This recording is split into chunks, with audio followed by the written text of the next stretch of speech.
It's rivalry. It's Duke and North Carolina.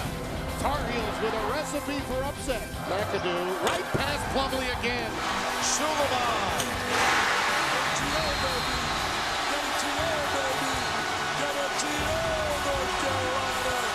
Look at the little love affair. I think these kids love playing with each other.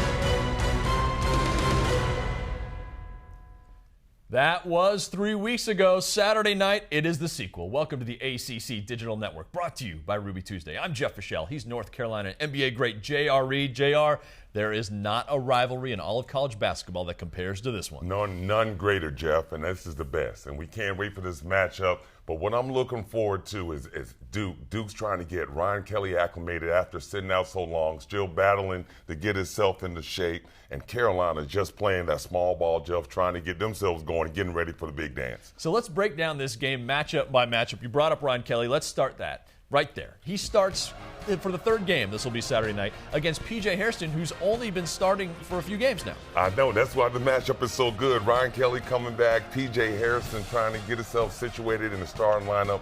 But I think a big issue, a factor for Duke is going to be Ryan Kelly's win. He hasn't had a lot of practice time, and we're going to have a chance to see how PJ can take advantage of that. And I think he'll do that by running the court, making Ryan Kelly guard him on the perimeter, using his size and quickness to his advantage. Now, Hairston scores a lot, but he also offers a lot of energy for the Tar Heels. Oh, absolutely. What he's done for the Tar Heels, you can't really put on paper. The guys really enjoy playing with Hairston. He's one of the favorites of teammates, especially the point guards looking for him in the corners because he's going to knock down shots for you. Always make friends with a good shooter. Now, since Roy Williams has P.J. Hairston starting at the 4, that leaves James Michael McAdoo to have to deal with Mason Plumlee. Absolutely, and Mason Plumlee is really going to be a key matchup for the Heels. Mason Plumlee with those big shoulders and the strength inside will try to muscle you, but he's also a good passer out of the post. James Michael McAdoo will try to combat this by taking Plumlee out 17 feet or so, trying to get him in early foul trouble. But James Michael McAdoo has to do a good job on the board for them to be able to win. So who has the edge in that matchup? I'm going to have to go with Plumlee right here because he is so much bigger and stronger inside and a true center and the Player of the Year candidate. Both schools rely on young point guards. Duke has Quinn Cook. Carolina has Marcus Page. Right. Quinn Cook has been fabulous for Duke this year. He's had some games where he's been a big-time scorer and other games where he's been a big-time distributor of the basketball.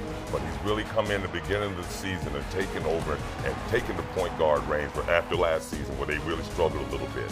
But Marcus Page has showed a lot of development. He's really come back.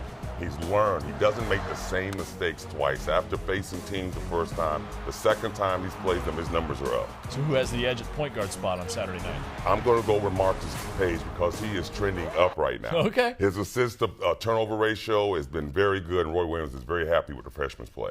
Now, both teams have a gunner on the wing. For North Carolina, it's Reggie Bullock. For Duke, of course, it's Seth Curry. Oh, man. Seth Curry, man, one of the sweetest strokes in the country. Gets it done from everywhere. His father, he comes from a great bloodline. His brother, his father, I mean, he can shoot anything from the parking lot in. But Carolina will try to counter that with Reggie Bullock. Reggie Bullock is a tremendous shooter in his own right. But Reggie Bullock shoots threes. Reggie Bullock can get to the hole as well. Reggie Bullock gets free throw attempt. He's a good defender and also big-time rebounder for that nail frame. Got 10 last game. So am I hearing you think Bullock has the edge over Curry? I'm going to go this because Reggie Bullock brings so many other things to the table. We all know Seth Curry's a tremendous shooter, but Reggie Bullock does everything else. He's going to give you assists, rebounds, defense, everything that Carolina needs. Been their most consistent player all year. Now, the other fun thing about watching these two teams play, they both have different, very unique ways of breaking down a defense. Absolutely. Duke really emphasizes spacing. They really want to make sure keep you away from the basket with great three-point shooting. Also, Mason Plumlee's inside play is a big plus here. He's able to draw double teams, and he's a gifted passer out of the post. And Carolina, on the other hand, they want a high possession game. They want possessions after possessions. After made baskets, they're going to throw the ball in quickly to the point guard. He gets it on the dead run, coming downhill at you. They want to keep pressure and get as many shots up as they can. So which offensive style wins out? I'm going to have to go with a up-tempo style. You can always count on getting a lot of possessions every game, but you can't always depend on your three-point shot falling for you every night.